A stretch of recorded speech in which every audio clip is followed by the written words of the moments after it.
Good afternoon and happy Mother's Day. Welcome to the Old Time Radio Superman Show, where we're getting ready for the climax as to whether Superman is going to be able to catch the villain in time before they wreak havoc at Bridger Field. As we get started, I want to encourage you once again to check out Laser and Sword magazine. We've got Superman of the Week up at lasersword.adamsweb.us. This week's episode is The Last Son of Krypton Part 1, the first episode of Superman the Animated Series. And it really, I think, was a great episode and a great beginning to that series. And go over to lasersword.adamsweb.us and you can enjoy it. Also, we are all about episodic fiction at Laser and Sword magazine. That's why we bring you the Superman podcast. Please go and download your first free issue and read it. And you can certainly let us know what you think. Email me at adam@adamsweb.us. I always love to get email. And as always, to hear back from you. First copy is free. Subsequent issues will be $1.25 an issue, so it's all very reasonable price for those of you who get it and read it online. But without any further ado, we're going to go ahead and get into Superman. Oh, one other thing. Please cast your vote for us on podcastalley.com. Your support is much appreciated. All right, well, with that, we're going to go ahead and get started with Superman. Presenting the transcription feature, Superman. Up in the sky. Look! It's a bird. It's a plane. It's Superman. And now, Superman. Valiant fighter for truth and justice. Champion of the weak and the helpless. Who has appeared on Earth with a physical structure never before attained by mortal men. Superman, who is stronger than a locomotive, faster than a speeding bullet, and who walks about among human beings as mild Clark Kent, news reporter for the Daily Planet. When we last saw him, Kent was in the Southwest at lonely Bridger Field with young Jimmy Olsen, copy boy on the Planet, investigating the connection between the man known as Professor Hagen, animal trainer in Lawbeck Circus, and the series of mysterious crashes among test planes of the privately owned National Air Service. Finding evidence of Hagen's plans in the caverns below the circus grounds, Superman had taken off in a last desperate attempt to save a brand new mystery plane, last word in aviation science, due to reach Bridger Field at midnight. As our story continues today, not much time is left. Moonlight shines down on the slopes of the Rockies and on the search party headed by young Jimmy and Ed Hamlin of the airport, making their way up the narrow trail by Muleback. And also on the tiny cabin in which Hagen makes his deadly machine ready. Listen. So it works well. Most instructive, eh, Carl? What is it, Professor? What exactly does it do? If the capable Pedro were here, he could show you to the Queen's State. Why did you send him back to Del Rio? Back to Del Rio? By no means, Carl. Merely down the trail to operate the signal devices. You think there is someone coming? I'm quite sure of it. Thanks to that interfering newspaper man, Mr. Clark Kent. What will you do? I believe he sent out a party to scour the trails above Bridger Field by Muleback. Professor, if they do that, they'll find the cabin. Here? Rest easy, Carl. Much will happen before they reach here. Now, see?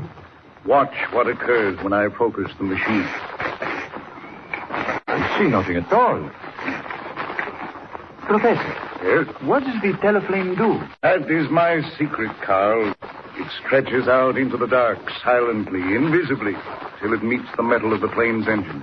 Then what? Then heat. Terrific heat. 10 times hotter than the electric arc. The metal is made white hot, then incandescent. Then it gives way and disappears in the form of gas. It is gone, Carl. Completely gone. That's why they found the no motors in the wrecks. Just so.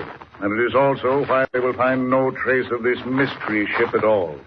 It will vanish completely, Carl, like a puff of smoke in the wind. In something less than 9 minutes.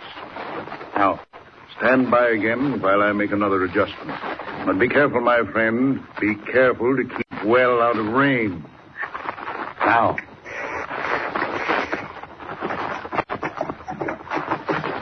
Watch out, Jimmy. Don't try to guide the mule. I'm not, Mr. Hamlin. He knows more about these trails than you do. Oh, wait, let's pull up under there. Oh, Roy. Well, Do you think we ought to stop, Mr. Hamlin? How much time is there? wait till I take a look at my watch, Jimmy. 8 minutes to 12. Gee, if that's right, Mr. Hamlin, we gotta keep going. There isn't time to stop. We're doing all we can. Say, Jimmy, did Kent tell you just where to find this cabin? No, he wasn't sure. He said it was someplace that overlooked the field. Oh, then we're on the right track. Up ahead away, we'll find the shack. Mr. Hamlin, come on. We've got to find the cabin. Take it easy, boy. Hurrying will just get us killed. Can't take these narrow trails at a gallop. Where are we? Where have we got to? Wait a minute, let's see. We're on what's called the chasm trail. Right up ahead is the narrowest part of it. You see where the moonlight shines against the rock? Golly, it looks plenty narrow. It is. It's sort of a shelf. Sticks out over nothing. Now, what about it? Are you game to try it? If it'll stop what's going to happen down there in our field, I'll try it. Listen, Mr. Hamlin, what about the others? Where do you think they've got to? The other trail parties? Well, one of them took the hogback, and the third went around by Sunset Canyon. Are there cabins up there, too? Yes, indeed, and they all have a view of the field. Well, come on, let's get going, Mr. Hamlin. If there is anything up there, we've got to find it in the next 7 minutes. Better let me go ahead, Jimmy. Especially when we get to the shelf.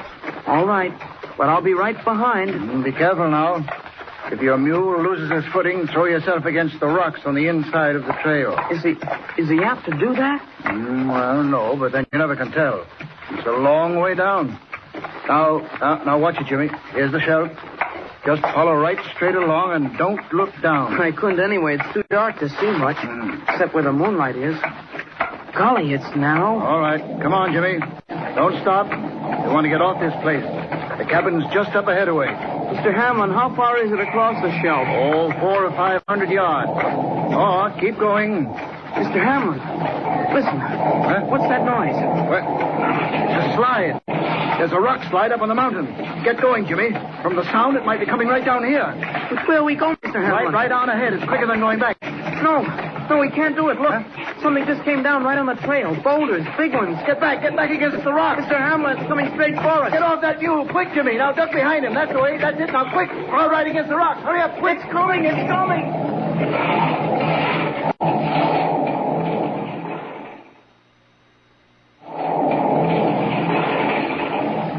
Down from the top of the mountain hurtles the mass of rock and earth.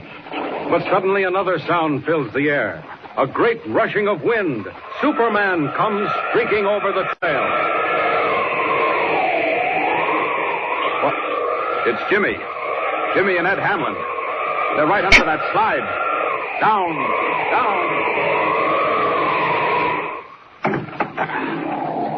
Here she comes. If I can divide that slide right here, it'll jump the shelf and never touch them. Now! Here she is, right in the middle. Oh! It's working. It's dividing. They're going to be all right. Going right over their heads.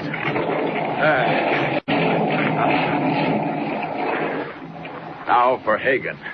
It's just time to stop him before midnight. Up, and away.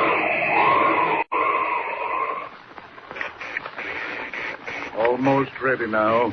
What's the clock say, Carl? 2 minutes to 12. 2 minutes to go. 2 minutes more, my Carl, and we are now paid. Professor, is there any sign yet of the plane? Oh, not yet. Will it be on time, do you think? I think so. If what I've heard is true, it flies to the split second. Machine. Is it ready? Quite ready, Carl. When the plane appears, I start the teleflame in operation. Once started, it will do its work wherever it is pointed. But mind, my friend, keep out of its way. Professor, Yes? look. Up there in the west. Lights. Wing lights of a plane, Carl. That's it. It's coming. Just a few seconds more now till it gets above the field. Coming like a lightning bolt. Professor Hagen, what speed? Look. And when it hits the Hagen teleflame, it will be even more like a lightning bolt, Carl. It will burst into flames like a meteor. Now I start the teleflame. I hear it. I hear it flying. No, don't be ridiculous. You can't hear it this far off. You hear the teleflame. No, it's not the teleflame. It's something else. Right over our heads. Professor, look. Look. Now then, the plane is above the field. Good thing the moon is up so we can see. Now watch, Carl. Watch. Professor, there's a man. A man in the sky right over us. Here he comes. Drop that machine. Shut it off. Who's that? Carl, stop him. Get him. I said stop that machine. Professor, look out. Quick. Too late, my friend. Now. No, it's not too late. Just watch this, Hagen. He's got the machine. Carl, stop him. Shoot him. He's turning it around. Stop. Now then. He's pointing it at us. Cabin. The whole cabin is coming down. Look out, Carl. Look out, Carl. Shoot him. Oh, stop, Jimmy. Pull up. Oh, boy, that was a narrow escape. Gosh, that rock slide almost got us, Mr. Hamlin. What about the cabin? Where is it? Never mind the cabin. Look down the valley. Toward the field, Jimmy. Look. The plane. I see its lights. The plane. And look. She's circling for a landing. She's coming down. Mr. Hamlin, what if she goes up now? What if she catches fire? The cabin. Make for the cabin. No. It's too late for that. She's got a chance at it. Wait a minute. Look. Jimmy, look. Look, they're down. They've made it. They've landed, and they're safe, Jimmy. They're safe. Hi there. Did I hear voices? Ken. Mr. Ken. Golly, where did you come from? Up the other trail. Did you see what happened? Oh, Ken did. We just watched it. The plane's safe and sound at Bridgerfield. But the cabin, Mr. Ken. What about the cat? Oh, the cabin. It's right up ahead. I've just come from there. You have? Well, what about Professor Hagen? Was he there? Did he have a machine? Oh, yes. Yes, he was there, all right. And he had his machine. All right. Then what happened? Hamlin, I don't know. Something must have gone wrong. Instead of hitting the plane, Hagen's machine hit Hagen and then destroyed the cabin. Whatever it was, it's gone now. Hagen and his machine are finished forever. Ken, are you sure of that? Absolutely positive. It's a promise. And now what do you say we get back down there and see what this mystery ship looks like, eh? Jimmy and I have a swell story to file for our paper back east. Oh, boy, I'll say we have. Let's go, Mr. Ken. Just in the nick of time, Superman saves the day. The mystery plane, last word in man's conquest of the air, rests safely at Bridger Field. And Clark Kent scores a tremendous scoop. But there's another assignment on the way. Even as he speeds eastward again with Jimmy, a strange and unbelievable mystery takes form ahead of him. Tune in next time and follow the story of Superman. Up in the sky. Look! It's the bird. It's a plane! It's Superman! Superman is a copyrighted feature appearing in Action Comics magazine. A very surprising end for Professor Hagen, as the show draws to a close. I'm still not sure how exactly that machine worked, but I'm glad it's out of commission. So, all right, well, we're going to wrap this up. We got Sam O'Brien from Ireland actually listening in. Got Irish roots, and great to have him or her on. I know that Sam can be that one of those names. Please check out Laser and Sword magazine. It's available for free download of the first issue, and also check out there we've got our Superman episode of the week, and that is the Last Son of Krypton Part 1. Really, if you thought the first episode of this show was cheesy, where they were doing the whole, where they did the whole Fall of Krypton thing, you'll find this refreshing. They really did a good job, and I would encourage everybody to go ahead and watch that episode. You can watch it right there on the site. That's lasersword.adamsweb.us. And please, once again, cast your vote for us, podcastalley.com. For now, though, this is Adam Graham, signing off.